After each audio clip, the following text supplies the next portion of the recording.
방송을 시청하시는 시청자 여러분 안녕하십니까? 강중현 목사입니다. 이번 시간에는 요한계시록 제74강입니다. 저와 여러분들은 요한계시록 원문을 구조 분석하여서 한 절씩 강의로 같이 공부하고 있습니다. 우리는 지난 시간까지 요한계시록 22장 9절까지를 공부하였고, 이번 시간에는 요한계시록 마지막 시간으로 22장 10절부터 21절까지를 같이 공부해 보도록 하겠습니다. 자, 요한계시록 22장의 구조는 1절에서 5절은 결론 부분이었고, 이제 6절에서 21절은 나가는 부분이었습니다. 그래서 우리는 이 나가는 부분 지금 6절에서 9절까지를 지난 시간에 했고, 이번 시간에는 이 나가는 부분 10절에서 21절을 같이 공부해 보도록 하겠습니다. 자, 이제 10절 보겠습니다. 자, 10절 보면 천사가 지금 나에게 말했다. 지금 그가 나에게 말했다, 그 말은 이 천사가 지금 요한에게 말을 하고 있습니다. 자, 무슨 말을 하고 있는가 하면 이 책의 예언의 말씀들을 봉인하지 말아라. 그러면 왜냐하면 자, 이 지금 그가는 지금 천사입니다. 천사가 지금 나는 요한이에요. 천사가 요한에게 말을 합니다. 어떤 말을? 명령하는 거죠. 자, 명령법이죠. 자, 너는 요한, 너는 이 책의 예언의 말씀들을 봉인하지 말아라. 그리고 그 이유를 설명하고 있죠. 왜 봉인하면 안 되는가?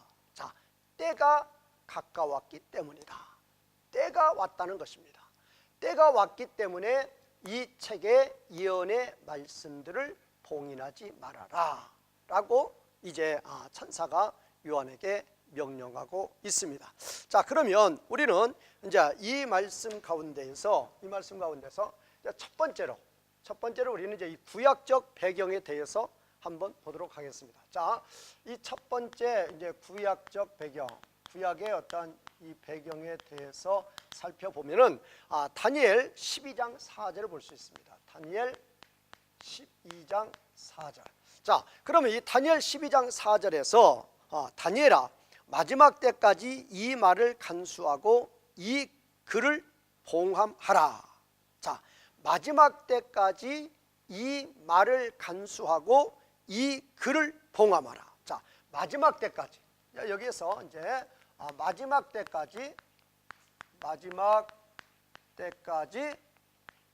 이 글을, 이 말을, 이 책의 예언의 말씀들이죠. 자, 이 말씀들을 봉함하라. 이 글을 봉함하라. 그러니까 이 말씀들을 봉함하라. 자, 구약의 배경에 대해서 알아보면 다니엘 12장 4절에서 마지막 때까지 이 말씀들을 봉함하라 그랬어요. 여기서는 봉함하라고 그랬는데, 여기서는 이 책의 예언의 말씀들을 봉인하지 말아라 그랬죠. 말아라. 그러면 왜 이 예언의 말씀들을 왜 봉인하지 말아야 되는가? 그 이유, 왜냐하면 때가, 카이로스가 앵규스, 가까웠다. 때가 왔다 그 말이에요. 자, 그러면 여기서는 이 말씀들을 봉함하는데 어느 때까지? 마지막 때까지 봉함하라고 그랬어요. 그러면 마지막 때가 되면은 당연히 봉함하지 말라는 거죠. 그러니까 여기서 이 때라는 것은 당연히 어느 때요? 이게 마지막 때죠. 마지막 때. 마지막 때까지 봉함하라고 그랬으니까 여기 때는 이 마지막 때가 이제 왔으니까, 마지막 때까지 봉함하라고 그랬으니까 이제 마지막 때가 왔습니다. 마지막 때가 왔으니까 이 책의 예언의 말씀들을 봉인하지 말라는 거예요. 마지막 때가 왔으니까. 자, 그러면 이 마지막 때가 언젠가? 이 마지막 때가 종말이죠. 종말. 그러면 이 종말을 언제로 볼 것인가? 예수 그리스도의 초림에서, 예수 그리스도의 초림에서 예수 그리스도의 재림으로 보는, 이 초림은 십자가 부활이죠. 자, 그래서 왜 예수 그리스도의 초림에서 재림으로 보느냐? 하나님 나라의 시작이고 하나님 나라의 완성이죠. 완성. 하나님 나라의 시작과 하나님 나라의 완성, 이때, 이 종말의 때가 왔기 때문에 이 책의 예언의 말씀들을 봉인해서는 안 된다라는 것입니다. 자, 여기서 우리가 이제 이 내용에 대해서 좀 더 알아보려고 그러면 이제 계시록 5장 1절에 보면 이 책에 여기서 이 책의 예언의 말씀들이죠. 그러면 5장 1절에 보면 이 책이 어떻게 되어 있느냐? 7인으로 봉해졌죠. 7인으로 봉하여졌다. 7인으로 봉하여졌습니다. 그러면 이 7인으로 봉하여진 이 책을 이제 계시록 5장 7절에서 보면 어린 양이 아버지께 나오죠. 어린 양이 아버지께 나와 이 책을 받습니다. 이 책을 받습니다.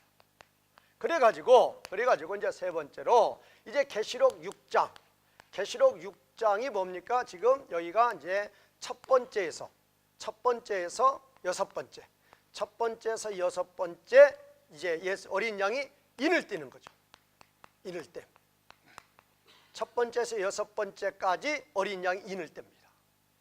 그러니까 그 책이 7인으로 봉하여졌는데 계시록 5장 7절에서 어린 양이 아버지께 나와서 이 책을 받아 가지고 이제 6장에서는 첫 번째에서 여섯 번째 인을 떼고 그다음에 이제 계시록 이제 8장 1에서 5절에 보면 이제 일곱 번째 인을 떼는 것으로 나와 있죠.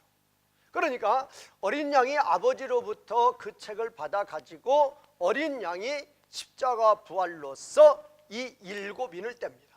그러면 7인을 떼는 이 책을 7인으로 봉하였는데 어린 양이 아버지께로부터 이 책을 받아 가지고 이 7인을 다 뗐습니다. 그러면 그 결과가 어떻게 되느냐? 그 결과가 계시록 10장 8절에 보면은 어떻게 되어 있죠? 천사의 손에 펴 놓인 책이다. 천사의 손에 그 책이 이제 펴 놓인 책이다. 펴 놓인 책. 왜? 여기서는 5장 1절에서는 그 책이 7인으로 봉하여졌는데 어린 양이 아버지께 나와서 이 책을 받아 가지고 어린 양이 십자가 부활로서 첫 번에서 여섯 번째 인을 떼고 6장에서 8장 1에서 5절에서 이제 일곱 번째 인을 뗍니다. 그러니까 인을 다 떼니까 그 책이 펴 놓인 책이 된다라고 10장 8절에서 말씀하고 있다 그 말이에요. 그러면 이제 이 어린 양이 인을 뗐으니까 그 책이 이제 펼쳐졌습니다. 그 책이 펼쳐졌으니까 이 책의 예언의 말씀들을 봉인하지 말라. 왜? 때가 가까웠다. 때가는 뭐예요? 예수님의 초림이 이제 시작이 되어서 이제 완성을 향해서 재림을 향해서 나아간다. 그때가 가까워요. 그러니까 때가 가까웠다 그 말은 어린 양이 아버지께 나와 책을 받아서 그 인을 떼기 시작한단 말이에요. 떼기 시작해서 이제 10장 8절에서는 펴놓인 책이다 라고 말하고 있다 그 말이에요. 그러면 이 책의 내용이 뭐냐 그 말이. 이 책의 내용이 뭐고 인을 뗀다는 게 뭔가. 이 책의 내용은 이 책은 무슨 책이에요? 아버지 하나님이 누구를 통해서? 예수 그리스도를 통하여 무슨 일을 하는 것입니까? 하나님 나라의 주권을 회복하는 거죠. 하나님 나라 주권 회복의 책이에요. 하나님이 어린 양 예수 그리스도를 통해서 하나님 나라의 주권을 회복한다는 그 책이다. 그러면 예수 그리스도께서 하나님 나라 주권 회복을 어떻게 하시는가? 바로 십자가 부활로 하시죠. 십자가 부활로 어떻게 하시는 것인가? 구원할 자는 구원하고 심판할 자는 심판해버리는 거죠. 그래서 생명冊에 기록된 모든 하나님의 백성들은 구원하고 하나님을 대적하는 예수 그리스도를 믿지 않는 모든 사탄의 무리들은 심판해버리는 거죠. 그러면 이 세상이 온전히 구원받은 하나님의 백성들로 가득하죠. 이 구원받은 하나님의 백성들은 하나님께 순종하는 자들이죠. 그래서 뜻이 하늘에서 이루어진 것 같이 이제 이 땅에서도 하나님의 말씀이 충만하게 이제 이루어지는 거죠. 그런 책이죠. 그런 책. 하나님 나라 주권 회복이란 말이에요. 누구를 통해서? 아버지께서 예수 그리스도를 통해서, 예수 그리스도의 십자가 부활을 통해서 구원할 자는 구원하고 심판할 자는 심판해서 이 세상에서의 하나님 나라 주권을 회복하는 책이다. 그러니까 이 하나님 나라 주권 회복이 이제 시작이 되었고 재림을 통해서 완성이 되니까 이 책의 예언의 말씀을 봉인하지 말아라.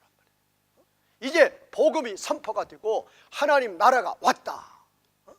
마태복음 1장 14, 15절에서도 때가 찼고 하나님 나라가 왔으니 회개하고 복음을 믿으라. 하나님 나라가 왔단 말이에요. 이제 하나님 나라가 시작이 되었단 말이에요. 그리고 그 하나님 나라가 이제 완성, 성취가 되는 거죠. 이 비밀, 이거를 지금 이제 봉인하지 말고 널리 세상에 선포하라 라는 의미가 있는 것입니다. 자, 그래서 구약의 배경으로는 다니엘 12장 4절. 자, 계시록에서 보시면 5장 1절에서 7인으로 봉해졌는데 이제 어린 양이 아버지로부터 이 책을 받아서 이제 그 일을 떼는 거죠. 그래서 10장 8절에서는 편효인 책이 되는 것이고 이 책은 아버지 하나님이 예수 그리스도를 통해서 하나님 나라 주권을 회복하는 것이다. 어떻게? 십자가와 부활을 통해서 구원할 자는 구원하고 심판할 자는 심판하는 것이다. 그래서 이 책의 예언의 말씀을 봉인하지 말아라 라고 말씀하시는 것이다 라는 것입니다. 자, 이제 11절을 보겠습니다. 자, 11절. 자, 불의한 자는 여전히 불의를 행하게 하라. 그 다음에 더러운 자는 여전히 더럽게 되어져라. 그 다음에 세 번째 문장, 의로운 자는 여전히 그 의를 행하라. 그 다음에 거룩한 자는 여전히 거룩하게 되어져라.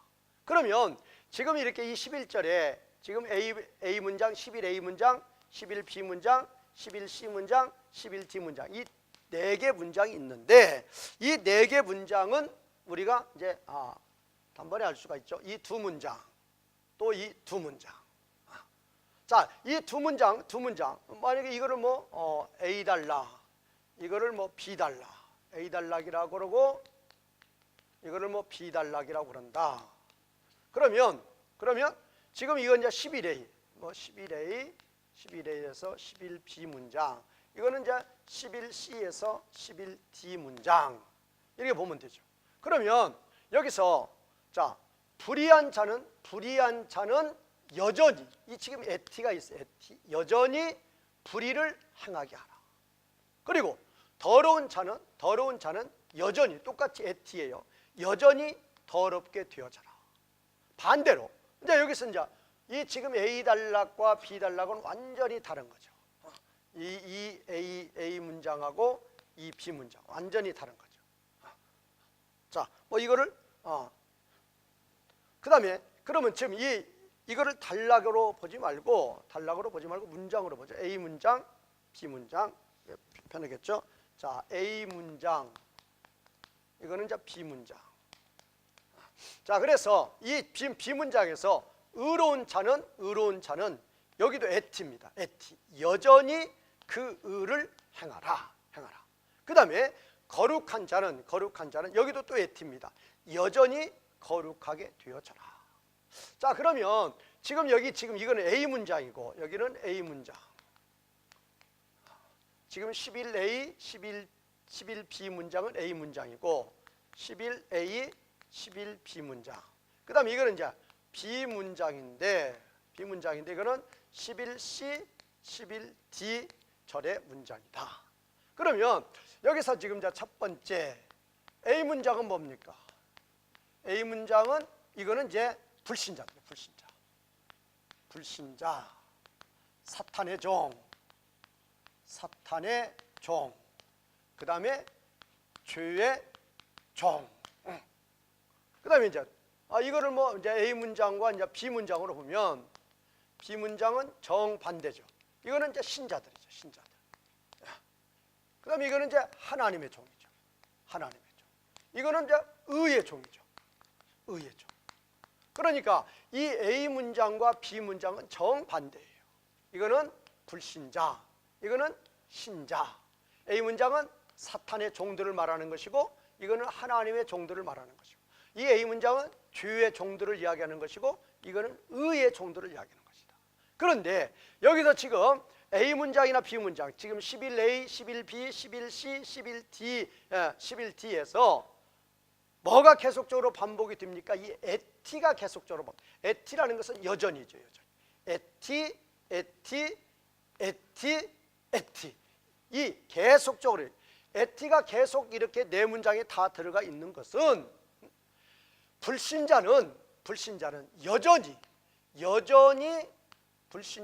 여전히 사탄의 종로로 타고 주의 종로로 탄다. 언제부터? 태어나서 죽을 때까지 여전히 사탄의 종, 주의 종이다. 그러면 이 지금 비문장에서 신자, 하나님의 종, 의의 종이라 그 말은 이 신자는 여전히 하나님의 종, 의의 종으로서 살아간다. 그런 의미예요. 자, 그러면 지금 이 11A하고 문장의 형태가 똑같은 것은 11C죠.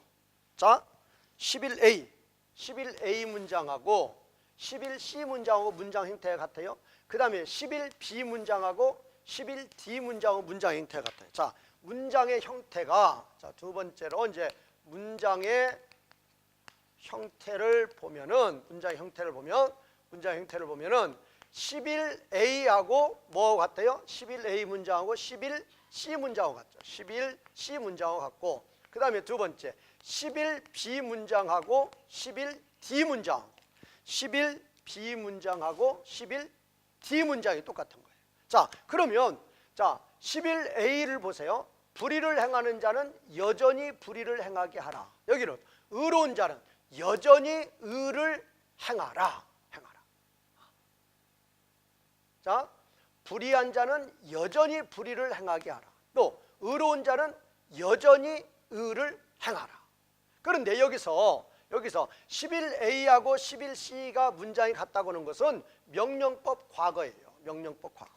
명령법 과거 3인칭 단수, 명령법 과거 3인칭 단수 똑같잖아요. 그러면 이 헬라어에서 명령법 과거는 뭔가? 이거는 특정한 사람에게 내리는 명령. 특정한 사람, 일반적인 사람이 아니라, 자, 명령법 현재라는 것은 일반적인 사람이죠. 명령법 과거라는 것은 특정한 사람이에요. 그러니까 여기서 특정한 사람이 누군가? 특정한 사람, 불신자란 말이에요. 불신자는 특정한 사람이에요. 그 특정한, 뭘로 특정한 사람이니까? 여전히 불의를 행하는 자로 특정한 사람. 그러면 신자도 특정한 사람이요? 명령법 과거니까. 그러면 신자는 무엇으로서 특정한 사람인가? 여전히 의를 행하는 자로 특정한 사람이다. 중요한 거죠. 자, 불신자는 특정한 사람이에요. 명령법 과거니까. 무엇으로 특정한 사람인가? 여전히 불의를 행하는 자로 특정한 사람. 그러면 신자는 무엇으로 특정한 사람인가? 여전히 의를 행하는 사람으로 특정한 사람이다. 그러니까 완전히 신자하고 불신자는 완전히 다른 거예요. 자, 지금 여기서 11A나 11C가 문장의 형태가 같은데 무엇으로 같은가? 11A는 여전히 뭐를 행해요? 여전히 불의를 행해요. 여전히 불의를 행한다. 자, 그러면 11C는 이거는 여전히 의를 행한다.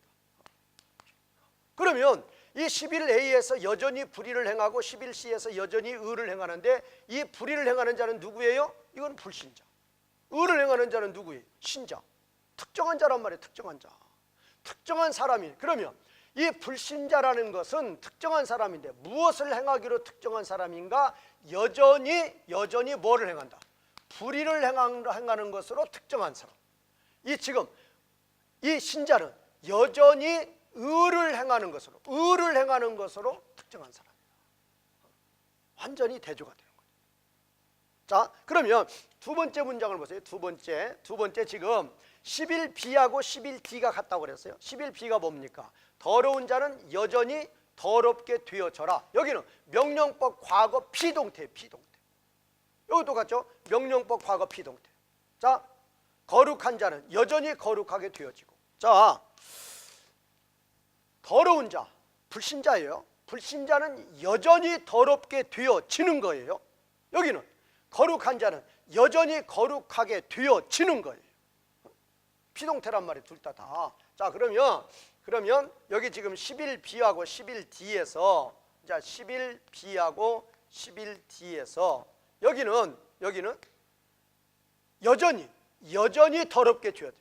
여전히 둘 다 똑같아요. 여전히 더럽게 되어지고 여기도 여기는 여전히 거룩하게 되어지고 거룩하게 되어진다. 그러면 왜 여기는 여전히 더럽게 되어지고 여기는 왜 여전히 거룩하게 되어지는가?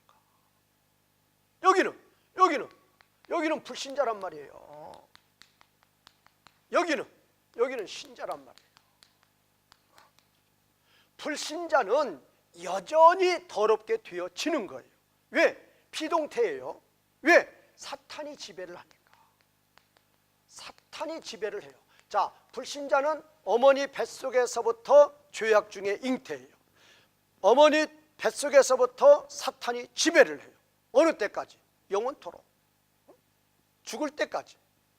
그러면 우리 신자들은 비록 우리가 죄악 중에 출생하였지만은, 죄악 중에 출생한다 그 말은 사탄의 지배를 받는 몸으로 출생하는 거예요.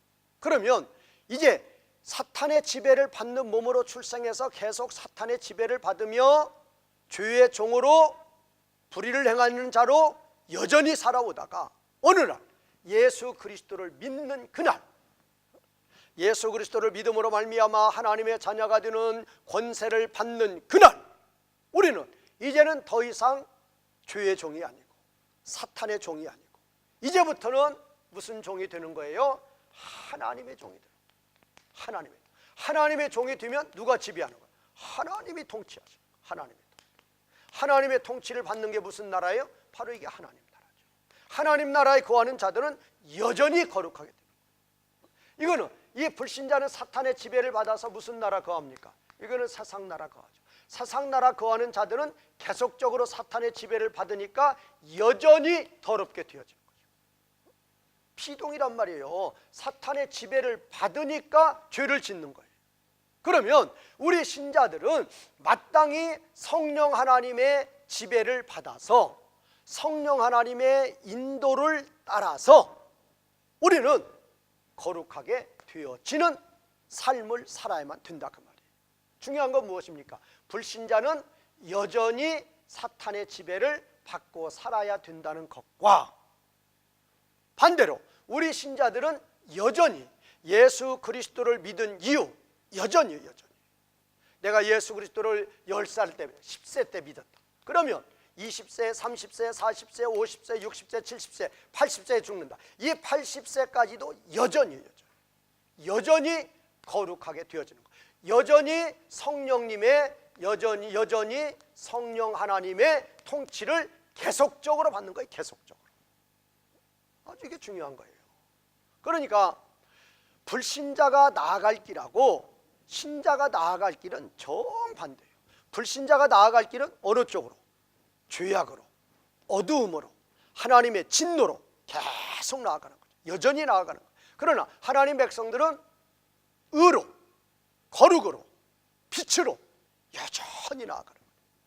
그러면 그것이 피동이라 그 말이에요.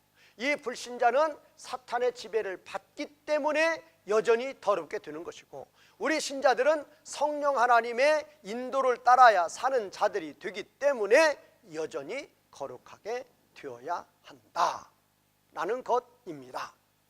자, 이제 12절을 보겠습니다. 자, 12절 보라 나는 속히 오겠다. 여기서 나는 누구예요? 예수 그리스도죠. 그러면 예수 그리스도가 속히 오시겠다. 자, 계시록에는 이 속히 오신다는 이거에 상시적 오심이 있고 예수님 재림 때의 오심이 있고, 이 둘로 나눠서 봐야 돼요. 그러면 여기서는 상시적 오심이 아니고 재림 때를 봐야 되는 거죠. 왜? 지금 요 내용이 재림 때 심판의 내용이니까. 그래서 여기서 예수님께서 속히 오겠다라는 것은 예수 그리스도의 재림을 말하고 있다. 자, 그 근거가 바로 이거라고 그랬죠. 자, 그러면 자, 예수님이 속히 오시면 예수님의 상이 예수님에게 있다. 여기 있다가 이제 생략된 걸로 봐야죠. 있다. 자, 예수님의 상이 나에게 있다.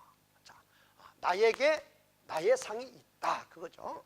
나에게 나의 상이 있다. 그러니까 예수님의 상이 예수님에게 있다 그 말이에요. 그 말은 예수님이 이제 재림에서 오시면 예수님께서 심판대, 그리스도의 심판대에서 이제 하나님의 백성들에게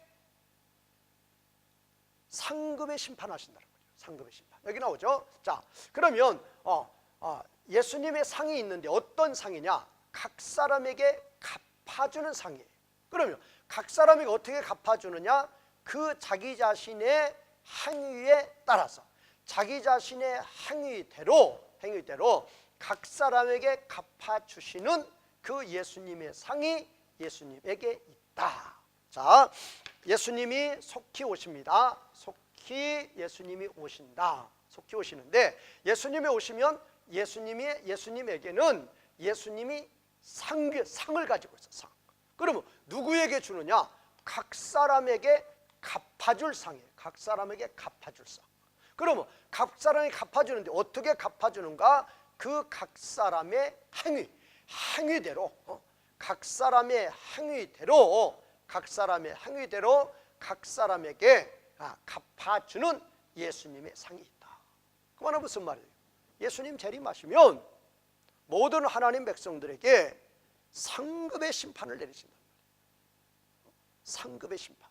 자, 그러면 이거에 대해서 우리가 먼저 뭐부터 보는가 하면 마태복음 마태 25장 31에서 46절.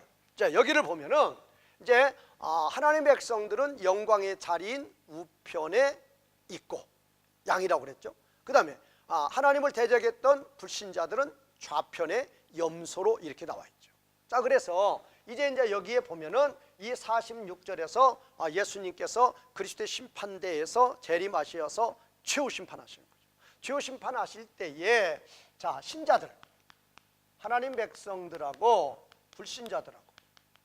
불신자들하고 완전히 이제 심판해서 심판. 여기는 뭐예요? 영원한 생명. 영원한 생명으로 들어가는 것이고 여기는 영원한 형벌로 들어가는 거죠. 그래서 우리말 번역에는 영생, 영벌 그렇게 되어 있죠. 영원한 생명으로 들어가고 영원한 형벌로 들어간다. 그러면 영원한 생명이라 그 말은 하나님의 영광이 충만한 가운데 들어가는 것이고 영원한 형벌이라 그 말은 사망이 충만한 거. 여기는 생명이 충만한 거. 여기는 사망이 충만한 거. 사망이 충만하다 그 말은 하나님의 영광이 하나도 없는 거예요. 하나님의 영광이 없으니까 영원한 고통 들어가는 거죠. 자, 그러면 이제 우리 신자들이 영원한 생명 가운데 들어가는데 그 영원한 생명 가운데 들어가는 그 신자들에게 또 뭐가 있어요? 상급이 있단 말이에요. 그래서 두 번째로 보면 이제 갈라디아서 6장 8절. 우리 신자들도 자기의 육체를 위해서 심는 자들이 있고 성령님을 따라서 심는 자가 있죠. 그래서 자기의 육체를 위하여 심는 자는 그 육체로부터 썩어질 것을 구하고 거두고 그 다음에 성령을 위하여 심는 자는 성령으로부터 영생을 거두는 거예요. 자, 그래서 우리 이제 신자들도 육체를 위해서 심는 자, 성령을 위해서 심는 자. 육체를 위해서 심는 자는 다 썩어질 것이죠. 썩어질 거 없어요. 상급이 하나도 없어요. 그러면 성령님의 인도대로 성령님이 시키시는 대로 이렇게 봉사하고 헌신한 자, 그런 자는 영생을 얻는다. 이렇게 나와 있죠. 자, 그러면 좀 더 이제 정확히 구체적으로 나오는 게 어디입니까? 고린도후서 5장 10절이죠. 이 고린도후서 5장 10절은 우리 모든 신자들, 자, 거기 뭐라고 우리말 번역에 보면 이는 우리가 다 그 다음에 반드시죠. 다 반드시 그리스도의 심판대 앞에 나타나게 되어 각각 선악간에 그 몸으로 행한 것을 따라 받으려 합니다. 자, 선악간에 선악간에 선을 행했던 악을 행했던 행한 대로 뭐를 받아요? 상급을 받는단 말이에요. 상급을 받는다. 자, 그리고 여기서 우리는 누구예요? 모든 신자들이에요. 모든 신자들도 다 반드시 어디에 선다? 그리스도의 심판대. 그리스도의 심판대에 서게 되어서 그리스도의 심판대 앞에 서서 다 반드시 선악간에 행한 대로 상급을 받는 거죠. 그러면 이 상급에 대해서 이제 나오는 것이 누가복음 19장에 보면은 누가복음 19장 11에서 27절에 보면은 어떤 귀인이 그 종 열을 불러서 한 문화씩 나눠주죠. 어떤 귀인이라 그 말은 예수님께서 부활 승천하시면서 우리 모든 신자들에게 주시는 사명이죠. 그러면 한 문화씩 줬다. 그러면 이제 종 열을 불러서 한 문화씩 다 준 거예요. 한 문화씩. 그래 쪼개 한 문화씩 받았는데 어떤 사람은 한 문화를 받아서 10문화를 남겨요. 어떤 사람은 한 문화 받아서 5문화 남겨요. 자, 그러면 10문화 남긴 사람은 10고을 권세를 받죠. 10고을 권세는 10고을 영광이죠. 여기는 5고을 권세 받죠. 5고을 권세, 5고을 권세, 10고을 권세. 그 상급이 달라요. 자, 주님을 위해서 성령 하나님의 인도를 따라서 선을 행하고 의를 행한 자들은 이제 그리스도의 심판대 앞에서 잘하였다 착하고 충성된 종아, 내가 작은 일에 충성하였으니, 그리고 칭찬을 받으면서 10고을 권세를 받는 거죠. 그러나 한 문화 받아서 5문화 남긴 자는 5고을 권세뿐이 받지 못해요. 이와 같이 자기의 행위대로 각 사람에게 갚아주는 주님의 상급이 주님에게 있다고 말이에요.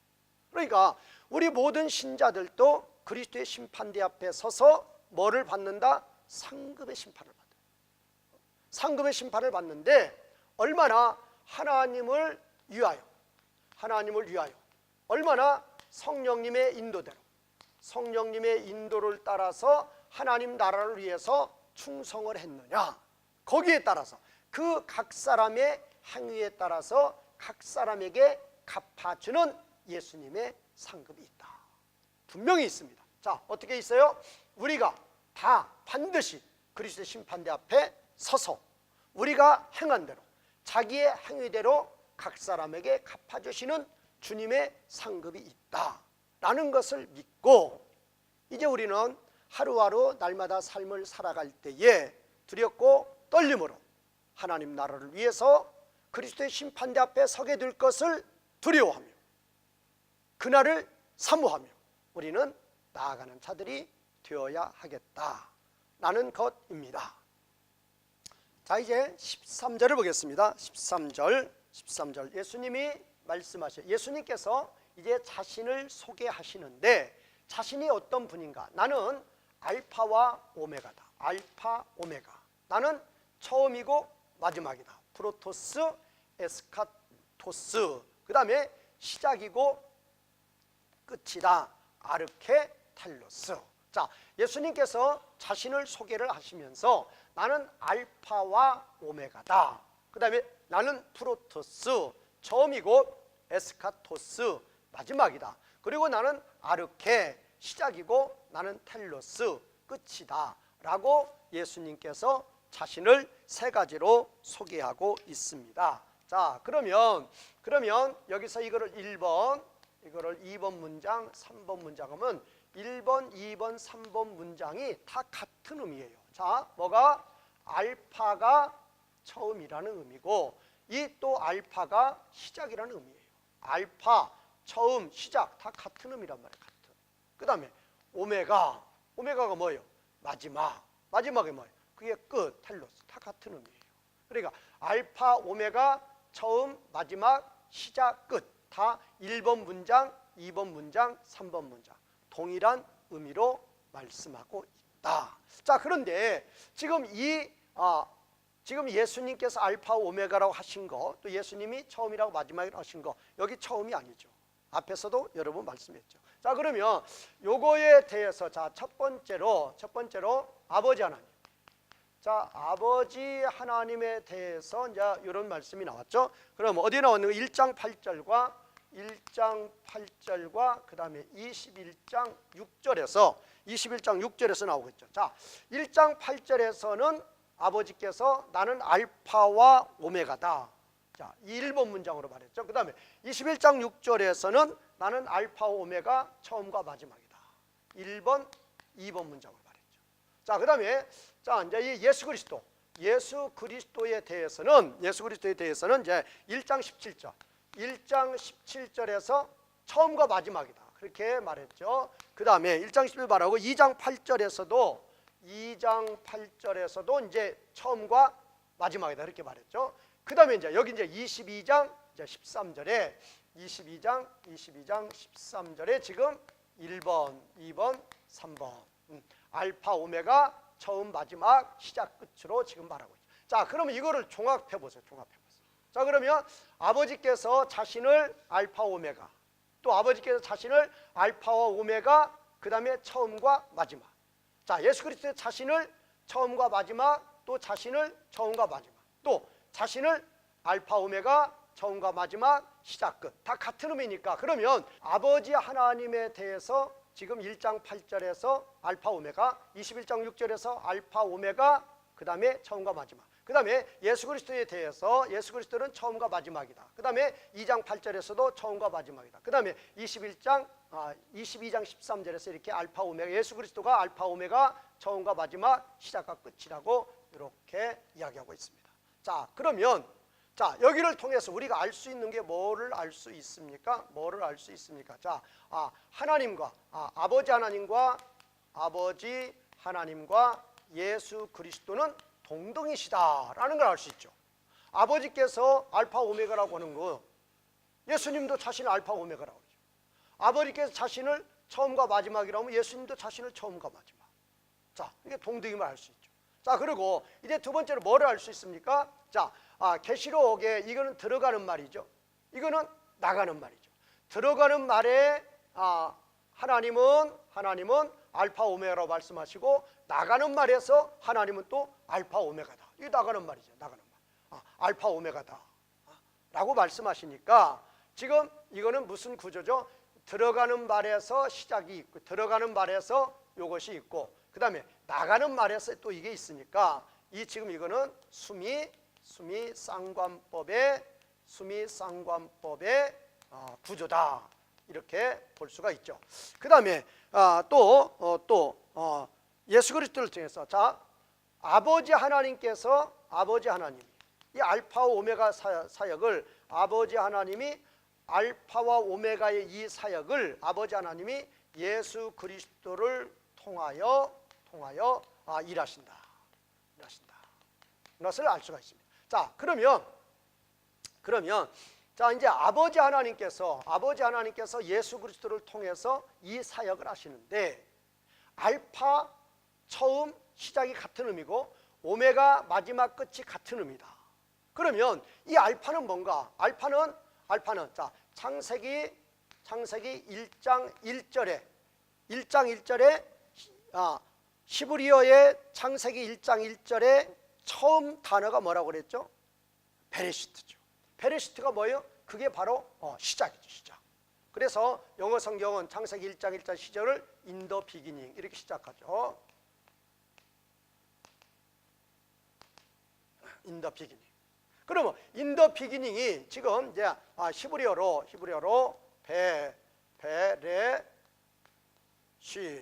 베레시트 그렇죠.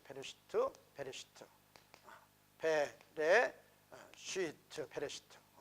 자, 그러면 이 베레시트 뜻이 이제 in the beginning, 시작이죠. 그러면 하나님은 만물 창조를 시작하실 때, 때에 완성된 창조로 창조하신 게 아니다. 자, 시작이라는 이 의미가 뭔가? 하나님은 만물을 창조하죠. 창세기 1장에서 만물 창조하시는데, 그 만물 창조를 완성된 상태로 창조하시는 것이 아니다, 그 말이야. 아니다. 왜? 이유가 뭐죠? 창세기 3장에서 창세기 3장 1에서 6절에서 뭐가 있죠? 이제 타락이 있습니다. 타락. 만물 타락. 세상이 타락하죠. 그러면 이때부터 이 하나님이 창조하신 모든 피조물들이 창조의 목적하고는 정반대로 나가죠. 하나님께서 만물을 창조하신 목적은 하나님의 영광이에요. 그런데 이 만물이 하나님의 영광이 아니라 하나님을 진노케 하는 거예요. 언제부터? 아담 범죄 이후에 이제 사탄이 세상 나라의 주권을 가지고 만물에 대한 주권을 가지고 하나님을 대적합니다. 그러면 그것은 하나님이 만물을 창조할 때의 그런 상태가 아니란 말이에요. 하나님 만물 창조할 때 모든 만물들이 하나님께 영광 돌리라고 창조한 거예요. 그런데 아담 범죄 이후에 만물이 타락하고 저주 가운데 들어가면서 하나님께 영광 돌리는 게 아니라 하나님을 대적해요.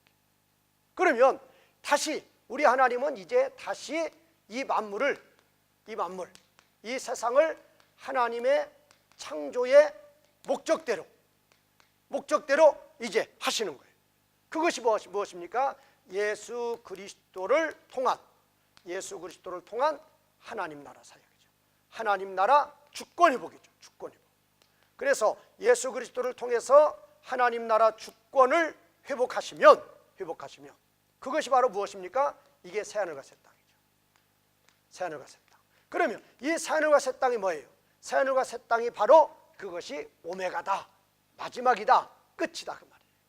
그래서 우리 하나님은 그러면 새하늘과 이 새 땅은 하나님이 만물을 창조하신 본래의 목적대로 만물이 존재하게 되는 거죠. 하나님의 주권이 온전히 회복되는 거죠. 그것이 무엇이다? 그게 바로 오메가란 말이에요. 마지막, 끝이다 라고 표현하는 것이다.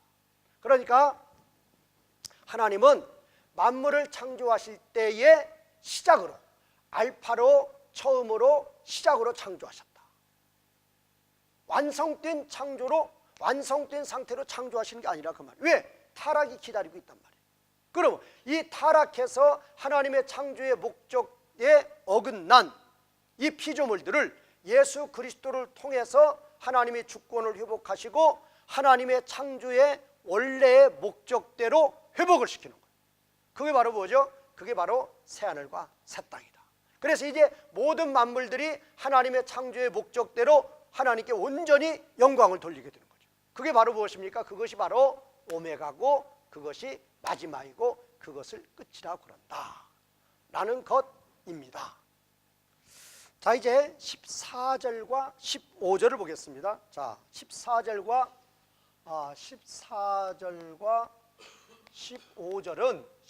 15절은 대조된 문장이에요. 14절은 신자들에 대해서 예수 그리스도를 믿음으로 하나님의 자녀가 된 이 신자들을 가르쳐서 하는 말이고, 15절은 불신자들, 예수 그리스도를 믿지 않고 여전히 하나님을 대적했던 불신자들에 대해서 말하고 있는 것이다. 그래서 이 14절과 15절은 정반대의 대조 문장이다. 그렇게 보는 거예요. 자, 그러면 지금 첫 번째 복이 있다. 마카리오이, 복이 있다. 어떤 자가 복이 있느냐? 자기들의 겉옷을 빠는 자, 세탁하는 그런 자가, 자기들의 겉옷을 빠는 그런 자가 복이 있다. 그러면 그런 자들은 왜 복이 있는가? 그 결과가 뭔가? 생명나무에 그들의 권세가 있다 그 말이에요. 생명나무에 그들의 권세가 있을 것이다. 그리고 그들은 그 성으로, 그 문으로 그들은 들어간다. 다시 한번요. 자, 이 14절은 신자들에 대해서 이야기하고 있는 거예요. 그런데 자, 첫 번째 선포하는 거예요. 뭐를 선포하는 거예요? 복이 있다. 마카리오이. 자, 마태복음 5장 3절에서 10절까지 팔복을 말할 때에도 동일한 단어죠. 마카리오이. 복이 있다. 그러면 누가 복이 있느냐? 자기의 겉옷을 세탁하는 자들이 복이 있다. 그러면 그들은 왜 복이 있느냐? 그들의 권세가 어디에 있느냐? 생명나무 가운데 있기 때문에 그들은 복이 있는 거예요. 또 그들은 그 성에 들어가는데 문으로 들어가는 거예요. 성으로 들어가는데 문으로 들어간다. 그러기 때문에 그들은 복이 있다. 라는 걸로 이제 보면 되겠습니다. 자, 그러면 여기서 자기들의 겉옷을 빠는 자가 복이 있다. 자기의 겉옷을 빠는 자가 복이 있다고 그랬어요. 자, 그러면 이 계시록에서도 이 복이 있다라는 거에 대해서 복이 있다. 이 마카리오이가 계시록에서 7번 나와요. 1장 3절. 그다음에 이제 14장 13절. 14장 13절. 그다음에 이제 16장 15절. 16장 15절. 그다음에 19장 9절. 19장 9절. 그다음에 20장 6절. 20장 6절. 그다음에 22장 7절. 22장 7절. 그다음에 22장 14절. 자, 그래서 이제 한 번, 두 번, 세 번, 네 번, 다섯 번, 여섯 번, 일곱 번. 자, 이렇게 여기에 보면은 전부 다 뭐가 나옵니까? 마카리오이가 나옵니다. 마카리오이. 그러니까 이 계시록에서 이 마카리오이가 7번 반복해서 사용됐다. 칠수는 하나님의 수니까. 이렇게 7번 이 복 있는 자라고 이렇게 말을 하고 있습니다. 자, 그러면 여기서 어떤 자가 복이 있느냐? 자기들의 겉옷을 세탁하는 자. 자, 두 번째로 이 자기들의 겉옷을 세탁하는 자가 누구인가? 신혼 입은 자죠. 신혼 입은 자. 계시록에서 이 신혼 입은 자는 예수 그리스도를 믿음으로 의인이 된 자들. 예수 그리스도를 믿음으로 자기의 죄가 한 점의 흠도 티도 없이 다 깨끗하게 사함을 받은 자, 그런 자가 바로 이제 신혼 입은 자죠. 한 점의 흠도 티도 없는 거예요. 자, 그런 자를 가르쳐서 자기들의 겉옷을 세탁했다. 겉옷을 세탁했으니까 깨끗한 자죠. 원래는, 그러면 왜 겉옷이냐? 원래는 더러운 거란 말이에요. 더러운 자들인데 예수님의 피로 예수님이 이루신 완전한 의로 예수 그리스도를 믿는다. 그 말은 예수님이 우리 대신 율법을 완전하게 다 순종했죠. 그래서 뭐를 이루었어요? 완전한 의를 이루었죠. 이 완전한 의의 세마포를 우리에게 입혀 주시는 거죠. 그게 바로 자기들의 겉옷을 세탁하는 자들이죠. 우리는 더러운 것인데 예수님께서 율법을 다 순종해서 우리 대신 다 순종해서 그 완전한 의의 세마포를 우리에게 입혀 주시는 거죠. 그래서 우리는 원래는 죄인인데 우리가 그 옷을 입으니까 우리는 신혼 입은 자가 되는 거예요. 한 점의 흠도 티도 없는 완전한 의인이 되는 거예요. 자, 그렇게 완전한 의인이 되는 그들은 생명나무에 그들의 권세가 생명나무 가운데 있단 말이에요. 자, 요한복음 1장 12절에 영접하는 자, 곧 그 이름을 믿는 자에게는 하나님의 자녀가 되는 권세가 있어요. 하나님의 자녀라 그 말은 하나님과 함께예요. 하나님과 함께. 자, 로마서 3장 23절. 모든 사람이 죄를 범하며 하나님의 영광에 이르지 못했어요. 하나님께서 떨어져 나가는 거예요. 사망이죠. 그러나 예수 그리스도를 믿음으로 말미암아 이제 모든 죄가 다 사함을 받으니까 하나님과 함께가 됐어요. 하나님과 함께가 무엇이냐? 자, 이거를 요한복음 5장 24절에서는 예수 그리스도를 믿는 자는 영생을 얻었어요. 심판에 이르지 아니하나니 사망에서 생명 가운데 있어요. 영생을 얻었고 생명 가운데 있는 거예요. 생명 가운데 있다 그 말은 모든 죄가 다 사함을 받았기 때문에 완전한 의를 우리가 힘입었기 때문에 완전한 의의 세마포를 입었기 때문에 이제 우리는 완전한 의인으로 하나님과 함께 거한다. 하나님의 영광 가운데 거한다. 그게 바로 생명 가운데 거한다. 자, 그것이 그래서 그들의 권세가 생명나무에 있다 그 말은 그들이 예수 그리스도를 믿음으로 말미암아 생명 가운데 있다. 생명 가운데 있다 그 말은 하나님의 영광 가운데 있다. 하나님과 함께한다. 그런 의미가 되는 거죠. 또 그들이 그 성으로 들어가는데 그 성에 어디로 들어가느냐?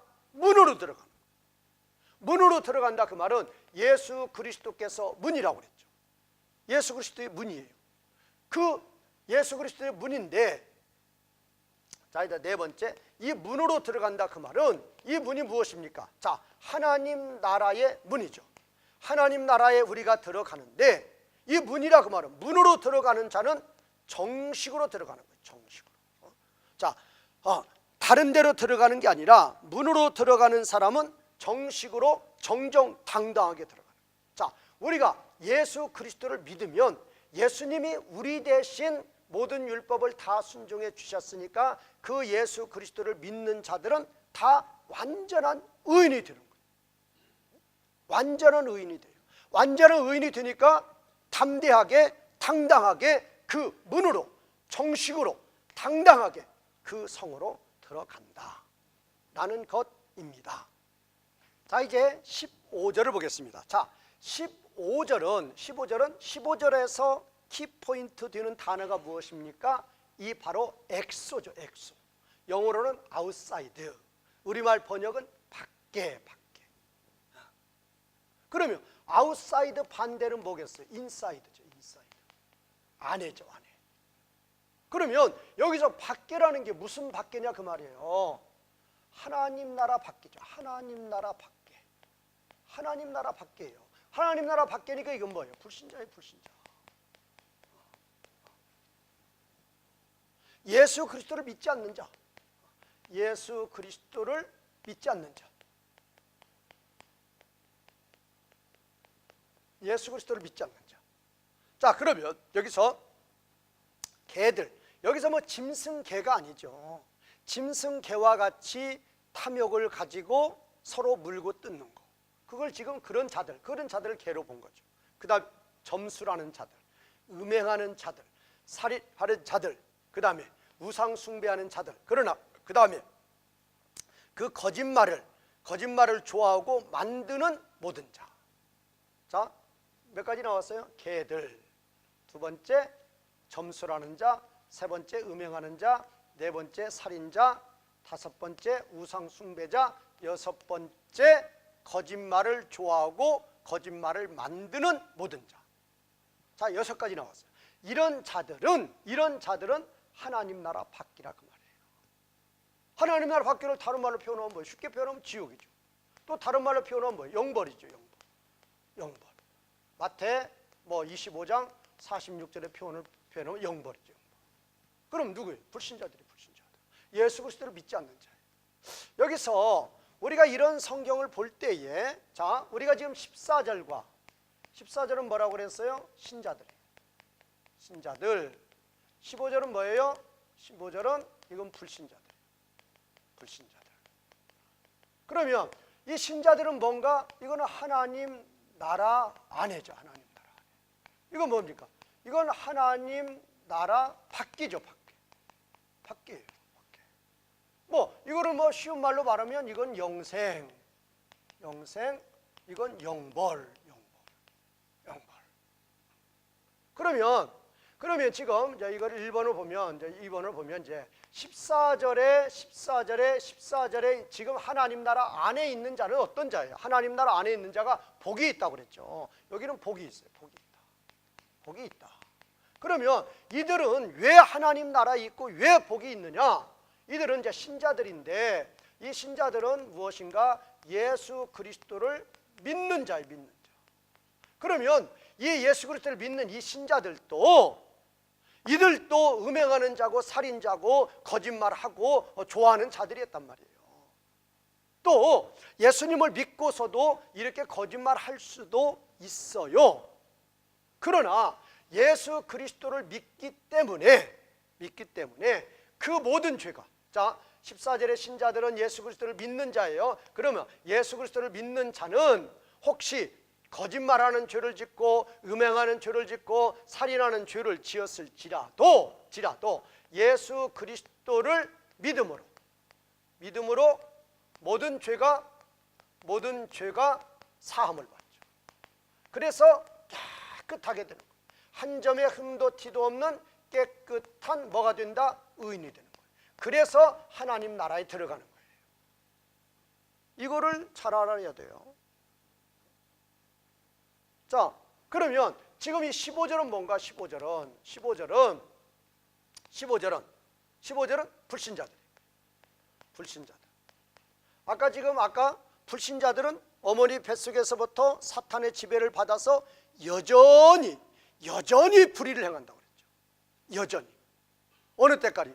죽을 때까지 계속적으로 사탄의 종으로서 사탄의 지배를 받아서 여전히 죄를 범합니다.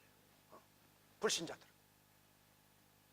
그러면 이 불신자들은 무엇입니까? 예수 그리스도를 믿지 않는 자. 예수 그리스도를 믿지 않는 자. 예수 그리스도를 믿지 않기 때문에 이들은 무엇입니까? 사탄의 지배를 받아요. 사탄의 지배를 받고 이들은 계속적으로 여전히요. 계속적으로 뭐를 짓는 거예요? 계속적으로 죄를 짓는다. 계속적으로 죄를 지어. 여전히 죄를 짓는 거예요. 그러면 우리는 설령 죄를 지었어도 예수님을 믿기 때문에 그 모든 죄가 사함을 받아서 깨끗한 의인으로 담대하게 하나님 앞에 나아가는데, 이들은 계속적으로 죄를 짓는 그 죄가 여전히 그 죄가 남아있단 말이에요. 여전히 그 죄가 남아있어요. 그래서 그 죄 때문에 그 죄는 하나님과 원수 관계가 되죠. 하나님과 원수. 하나님과 분리요. 하나님께 함께 할 수 없어요. 그러면 이걸 뭐라고 그러냐? 이거를 사망이라고 그런다. 이 사망이 뭡니까? 사망이 바로 엑소 아웃사이드. 그러니까 우리가 14절과 15절의 이 관계를 이거를 구분을 잘해야 돼요. 어떤 분은 그럽니다. 신자인데 거짓말 한번 했어요. 누가 거짓말하는 걸 보았어요. 그러면 공공연히 이런 말을 합니다. 야, 저 A 집사 거짓말 하는데 저 사람 지옥 갈 거야. 왜? 계시록 여기 15절에 나오잖아. 22장 15절에 거짓말하는 자들은 성 밖에 있다고 그랬다. 하나님 나라 밖에 있다. 지옥 간다 라고 이야기하는 분들이 있어요.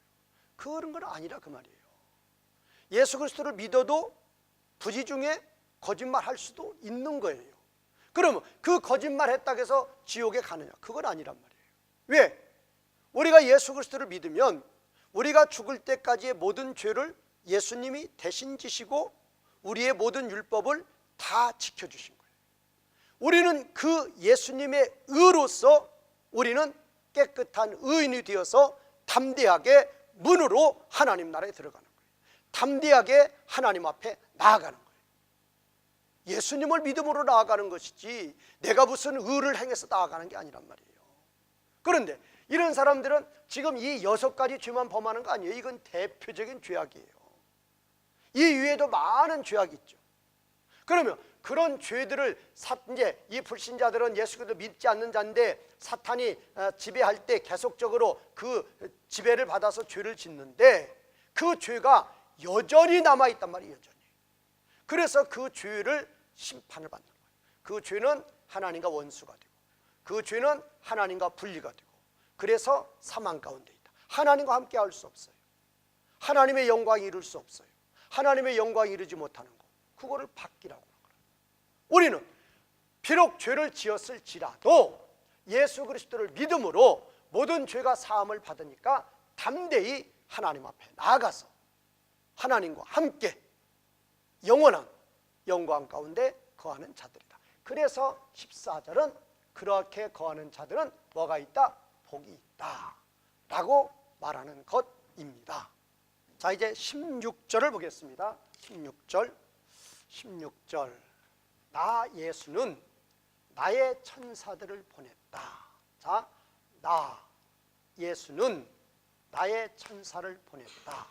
자, 그러면 예수님께서 예수님의 천사를 보냈는데 보낸 목적이 무언가? 지금 이거는 지금 이제 부정사죠. 부정사로서 지금 이 주절의 문장이고 이게 정동사니까 이 정동사고 이건 부정사니까 이 문장은 주절의 문장이고 이 문장은 종속절 문장이죠. 그러면 나 예수는 나의 천사를 보냈다는데 무슨 목적으로 보냈는가? 너희에게 이것들을 증거하기 위해서. 그러면 너희는 누군가? 교회죠. 그러니까 여기 너희, 휘민, 그 다음에 에피타이스, 에클레시아스는 이거는 동격이 되는 거예요. 너희, 곧 교회들에게 이것들을 증거하기 위하여 나의 천사를 보냈다 그 말이에요. 자, 그러면 예수님은 누구인가? 다윗의 후손과 뿌리다. 다윗의 뿌리, 그 자손이다. 또 예수님은 빛나는 새벽별이다. 이것을 증거하기 위해서 나의 천사를 보냈다. 중요한 거죠. 자, 예수님께서 예수님의 천사를 보냈는데 뭐 하려고? 이것을 증거하기 위해서. 누구에게? 교회들에게, 하나님 백성들에게 이것들을 증거하기 위해서. 그러면 이것들이 뭔가? 자, 예수님은 다윗의 뿌리와 자손이다. 예수님은 빛나는 새벽별이다. 자, 그러면 첫 번째로 자, 지금 이거를 증거하는 거예요. 예수님은 다윗의 뿌리 자손이다. 두 번째, 예수님은 빛나는 새벽별이다. 자, 그러면 첫 번째, 예수님은 다윗의 뿌리 그 자손이다. 자, 첫 번째로 예수님은 다윗의 뿌리와 그 후손이시다. 자, 그러면 이거에 대한 구약의 예언은 이사야 11장 1절에 나와 있죠. 이사야 11장 1절, 이새의 줄기에서 한 싹이 나며 그 뿌리에서 한 가지가 나서 결실할 것이요. 자, 이새의 줄기에서 한 싹이 난다. 그럼 이새는 누구예요? 다윗 왕의 아버지죠. 그러니까 이제 다윗의 후손들 가운데 한 싹이 난다. 또 그 뿌리에서 한 가지가 나서 결실할 것이다. 그 말은 자, 다윗의 후손 가운데 누가 오신다? 예수 그리스도가 오심. 그거를 이야기하고 있는 것이다. 자, 또 어디에 그게 나와 있죠? 마태복음 1장 1절에 보면 예수 그리스도는 아브라함과 다윗의 후손이다. 예수 그리스도는 다윗의 후손으로 이 땅에 오셨다 라고 이렇게 말하고 있습니다. 자, 그러면 예수 그리스도께서 이 땅에 오시는데 다윗의 후손으로 오신다. 다윗의 후손. 왜 다윗의 후손으로 오신다고 강조하는 이유가 뭔가? 이게 중요한 거예요. 자, 다윗의 후손. 예수님이 오시는데 다윗의 후손 가운데 오신다. 그러면 이 다윗이 뭔가? 이 다윗하면 왕입니다. 왕. 이스라엘 나라 왕이죠. 왕으로 기름을 부음 받았죠. 그러면 이 다윗이 왕으로 기름을 부음 받은 이것은 무엇의 예표입니까? 예수 그리스도의 예표입니다. 즉 예수 그리스도께서 이 땅에 왕으로 오실 것을 예표한 게 바로 다윗이에요. 그러니까 예수님이 다윗의 후손 가운데 오셨다. 그 말은 예수님께서 무엇으로 오셨다? 왕으로 오셨다. 바로 그거예요. 예수님께서 다윗의 후손 가운데 오셨다. 그 말은 예수님께서 왕으로 오셨다. 왜? 다윗이 왕이니까, 왕으로 기름 부음을 받았으니까 예수님이 다윗의 후손으로 오신다. 그 말은 예수님이 왕으로 오신다. 그러면 예수님은 왕으로 오시는데 이 왕은 무슨 왕이냐? 하나님 나라 왕. 하나님 나라 왕이라는 게 무엇인가? 모든 만물을 하나님의 통치를 받게 하는 거예요. 모든 만물이 하나님의 통치 아래 있게 하시는 거예요. 그러면 이런 걸 무엇이라고 그럽니까? 이런 것을 하나님 나라의 주권의 회복이다. 이렇게 말하는 거죠. 하나님 나라 주권의 회복이다. 자, 예수님이 다윗의 후손으로 오신다. 어떤 의미예요? 왕으로 오신다는 거예요. 왕. 그러면 이 왕의 의미가 뭔가? 만물을 통치하시는 거죠. 하나님의 통치로. 뜻이 하늘에서는 이루어지고 있지만 아담 범죄 이후에 이 땅에서는 하나님의 뜻이 이루어지지 않고 있죠. 그 하나님의 뜻을 이루어지게 하는 거죠. 그것이 바로 하나님 나라 주권 회복이죠.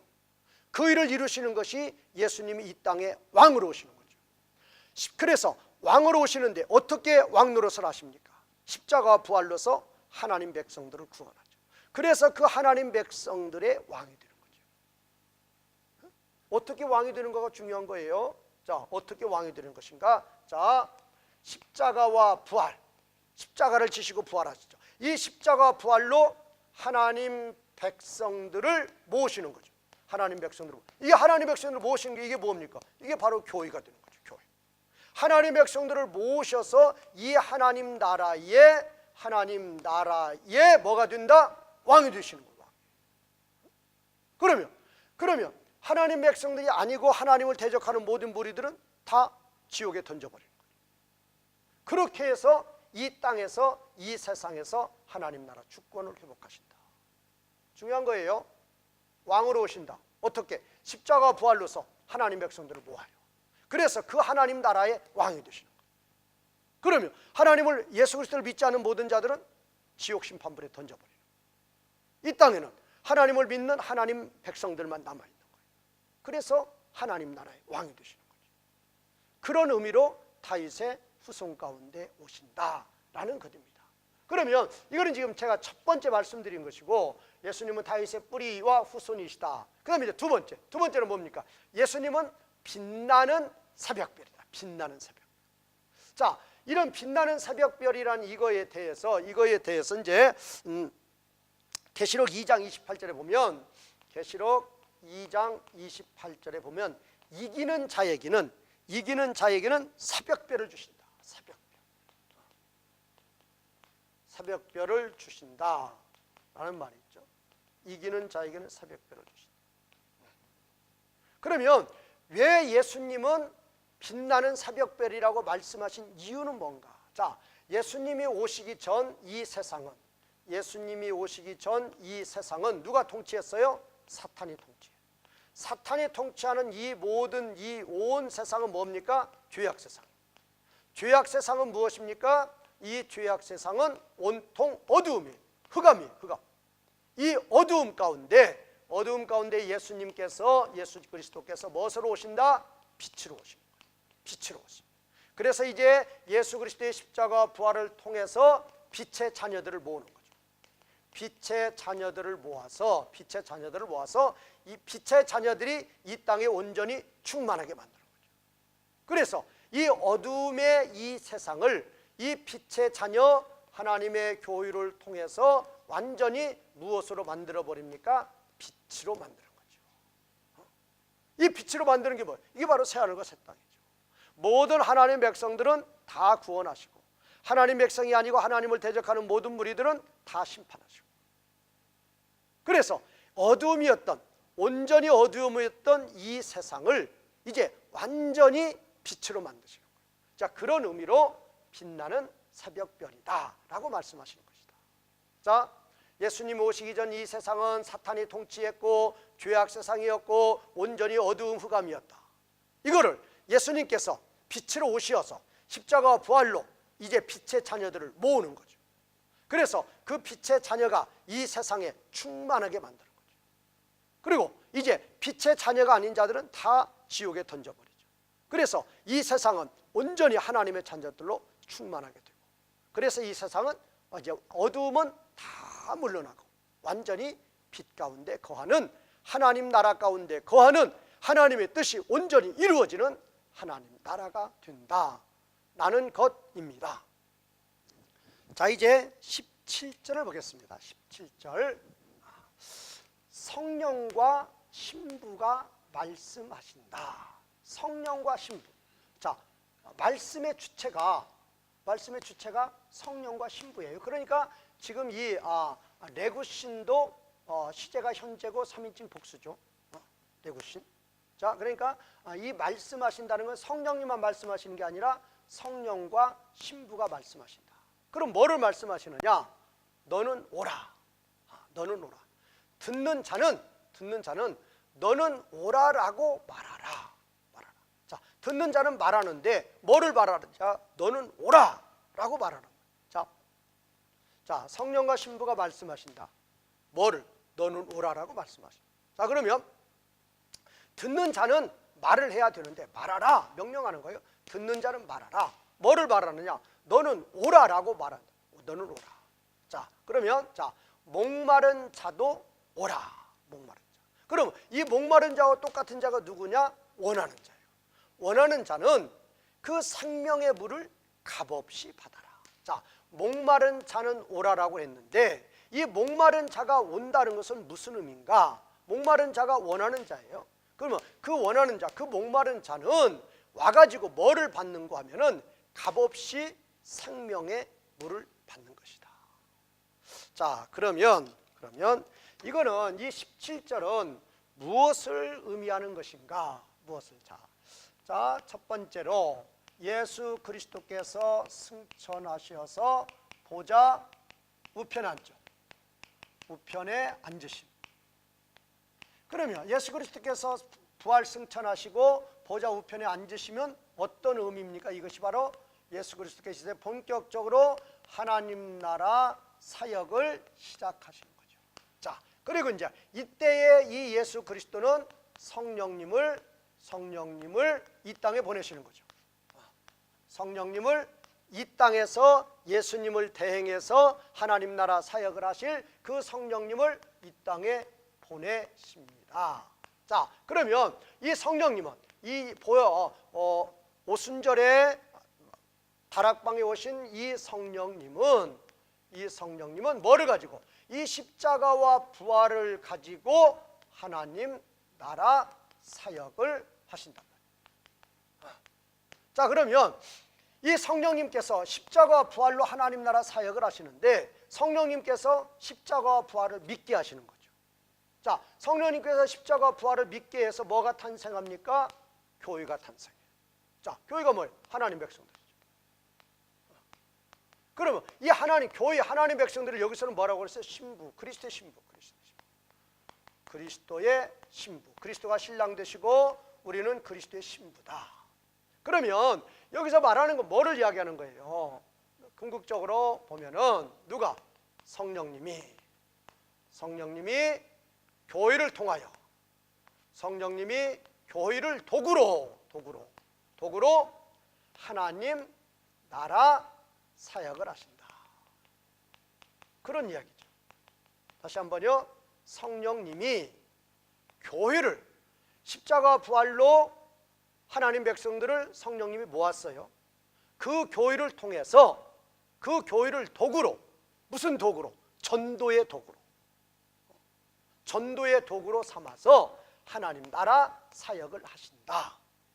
그러니까 성령님이 교회에게 명령하시는 거예요. 너는 오라.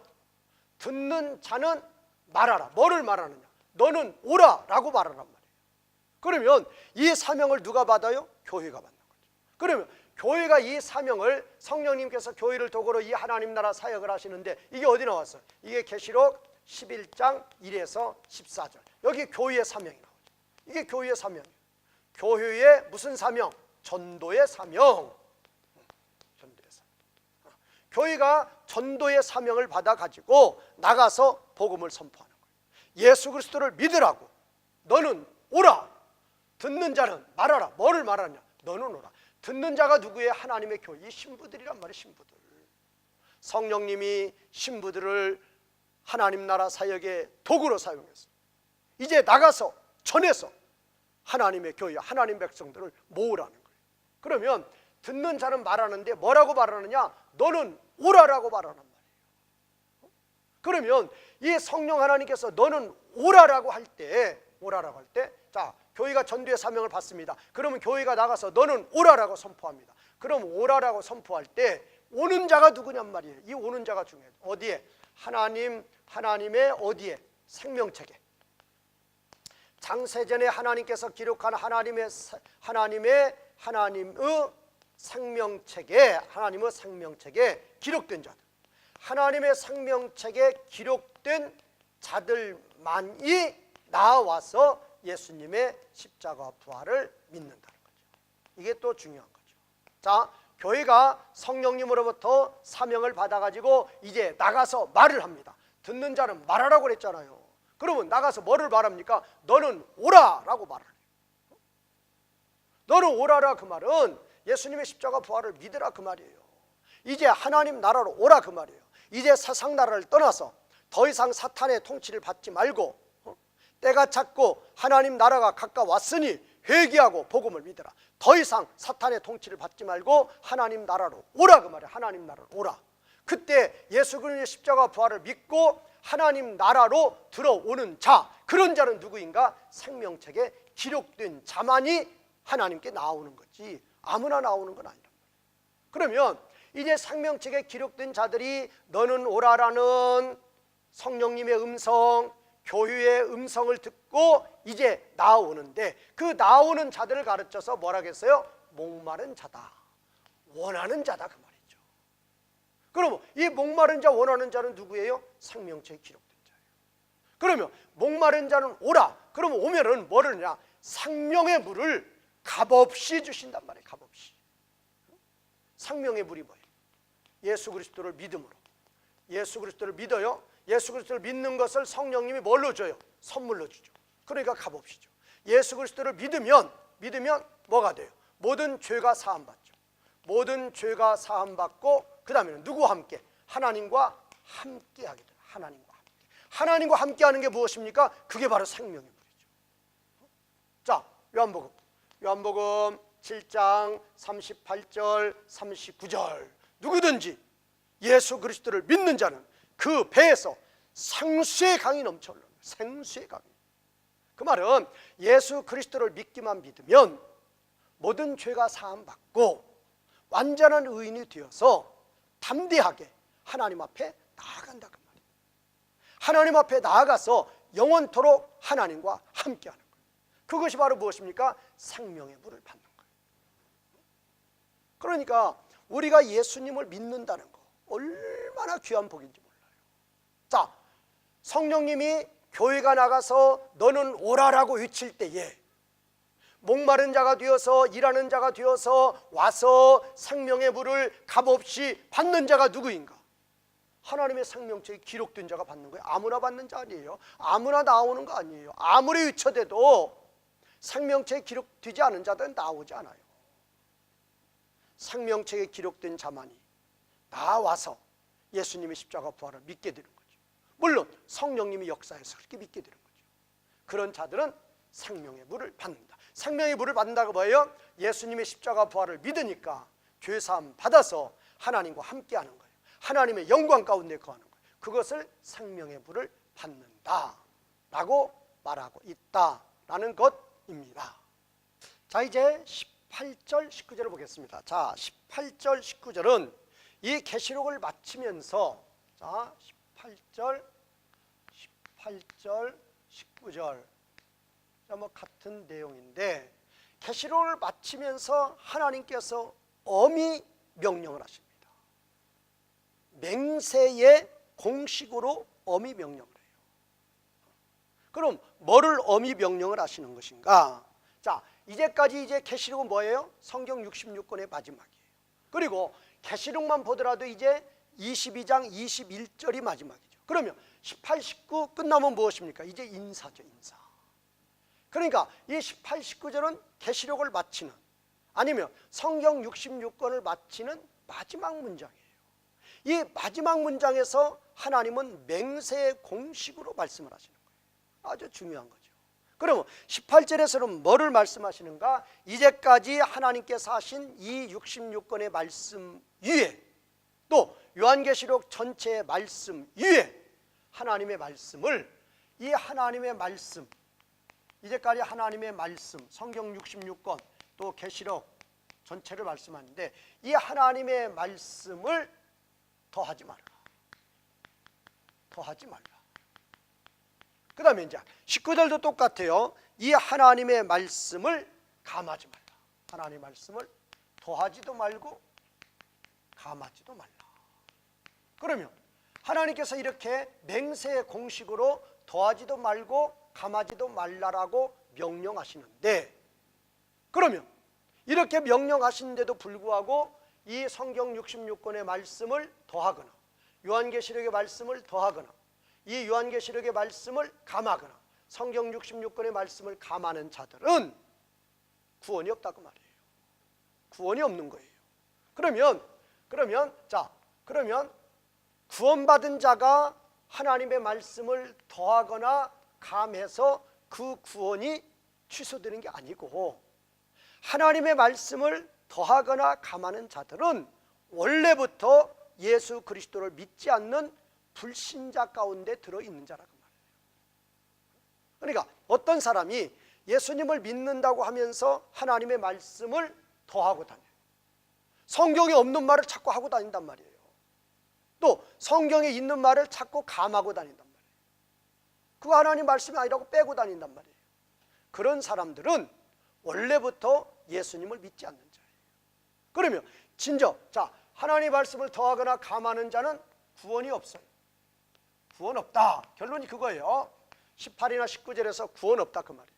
그러면 그들은 왜 구원이 없는가? 원래부터 예수님을 믿지 않은 자예요. 그러면 진정으로 예수님을 믿는 자들은 이 성경 66권의 말씀, 계시록의 말씀을 한 말씀도 더하지도 않고 한 말씀도 감하지도 않는다. 진정으로 예수 그리스도를 믿음으로 하나님의 자녀가 되었으면 성령님의 인도를 따라 행하는 자들이기 때문에, 이 성경은 성령님의 감동으로 기록된 하나님의 말씀이기 때문에 그 하나님의 말씀을 절대로 더하지도 않고 그 하나님의 말씀을 절대로 감하지도 않는 자들이 된다 그 말이에요. 그러나 그 하나님의 말씀을 더하거나 감하는 자들은 성령님이 안 계신 자들이에요. 불신자들이란 말이에요. 성령의 역사가 없는 자들이에요. 그런 자들이 더하거나 감하고 그런 자들에게는 구원이 없다라는 말씀입니다. 결론이 그거예요. 그래서 우리가 이 말씀 아주 중요합니다. 자, 그러면 여기서 나는 증거한다. 누구에게? 모두에게 증거해요. 그 모두가 누군가? 이 책의 예언의 말씀을 듣는 모두, 듣는 모두.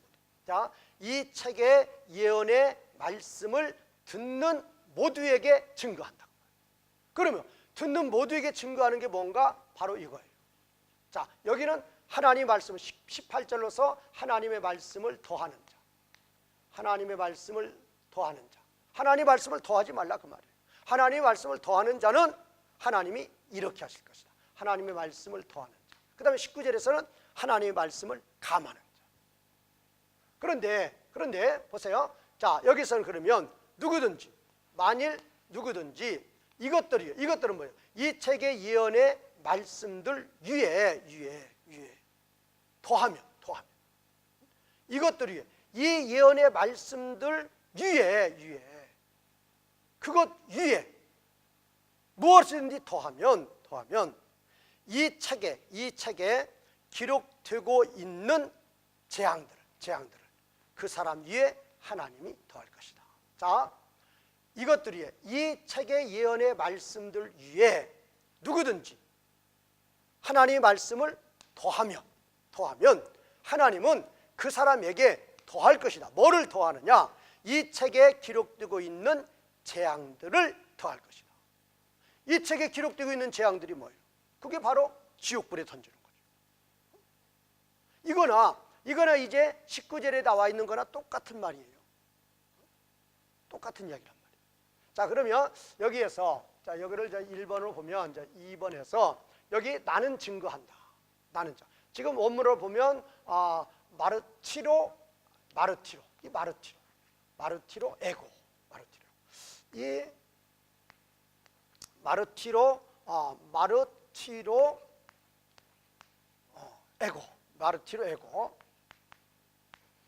에고인데, 이 마르티로 에고. 자, 이 마르티로 에고를 이거를 뭐라고 하는 겁니까? 이 마르티로 에고를 이거를 맹세 공식이라고 해요. 마르티로 에고를 뭐라고 그런다? 맹세 공식. 그러면 이 맹세 공식은 하나님에 의해서만 사용되는 거예요. 하나님에 의해서만 사용된다. 하나님에 의해서만 사용되는 말이니까 이거는 예언의 진실성을 강조하는 거죠. 그러니까 예언의 진실성을 강조하는 거죠. 예언의 진실성을 강조한다. 또 이 단어는 그러니까 강력한 법적인 효력을 가지고 있다. 이게 무서운 거죠. 자, 보세요. 자, 마르티로 에고는 맹세 공식이라고 해요. 맹세 공식. 그러면 이 맹세 공식은 이게 뭐예요? 마르티로가 증거한다. 증거한다. 에고는 나는 증거한다. 그러면 이 맹세 공식은 하나님에 의해서만 사용이 돼요. 하나님에 의해서만 사용이 되니까 예언의 진실성을 강조해요. 그럼 어떤 거? 이거를 강조하는 것만. 이 예언의 진실성을 강조하는 거예요. 이 예언의 말씀 위에 무엇을 더하는 자, 이 책에 기록되고 있는 재앙들을 그 사람 위에 하나님이 더하는 것이다.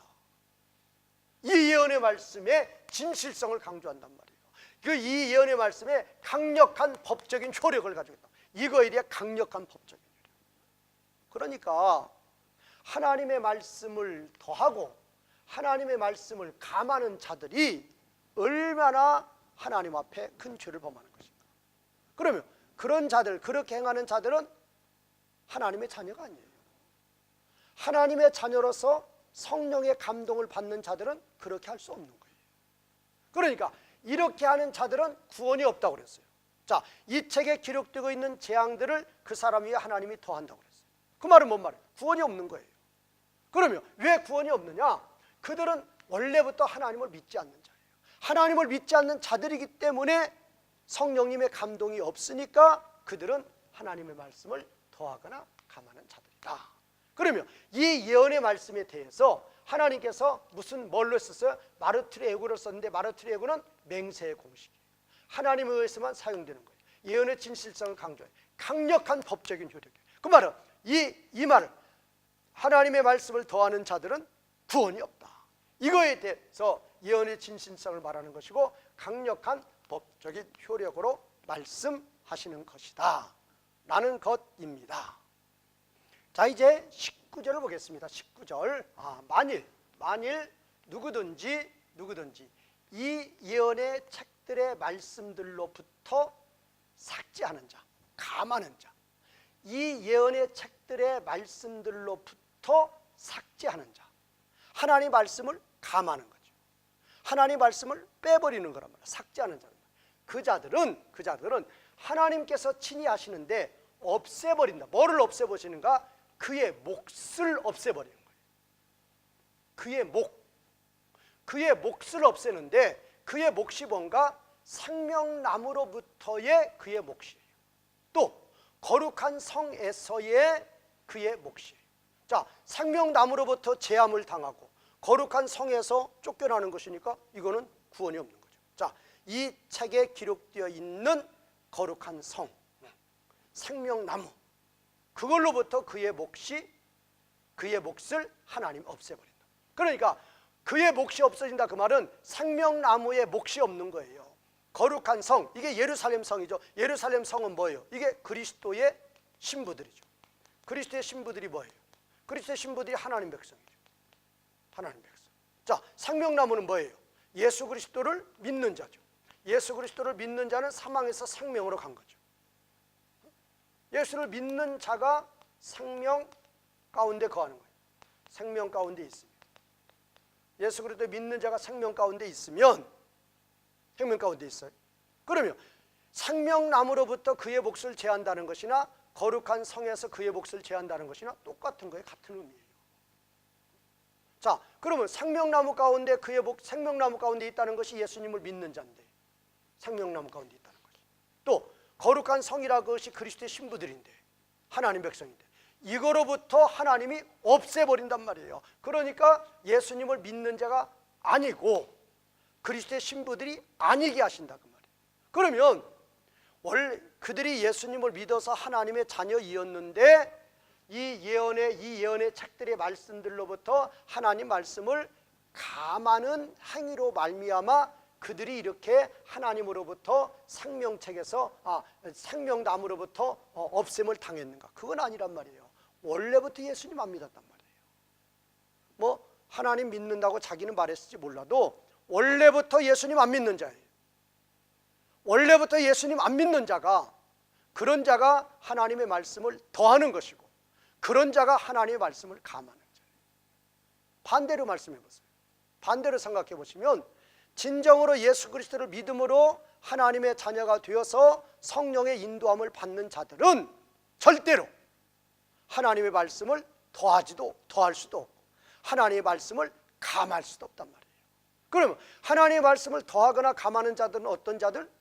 원래부터 안 믿은 자들이란 말이에요. 이런 자들이 하나님 두려워하는 거 없고 하나님의 말씀을 더하거나 하나님의 말씀을 감하고 있다라는 것입니다. 자, 이제 20절을 보겠습니다. 20절.